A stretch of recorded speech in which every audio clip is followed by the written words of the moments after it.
So this is another look at one of our Develop Air drones. So there's the base model Develop Air over there that can carry a 3-pound payload. The Develop Air XE right here, XE stands for extra efficient, can carry up to a 5-pound payload. That Develop Air HP, the new one is also in red, so it looks practically identical, but that can carry up to a 7-pound payload.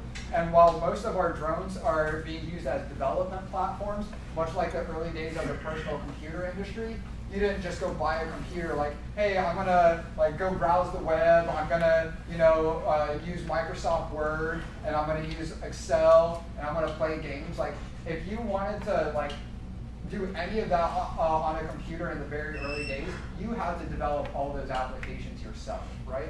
And that's where we're at in the drone industry today. It's like with platforms like Develop Air, yeah, you can buy off-the-shelf cameras, cargo containers, sprayers, etc. But by and large, you're buying a drone, and you as the customer, you as the user, are seeing what you can get it to do versus it already having all the capabilities that you need from it.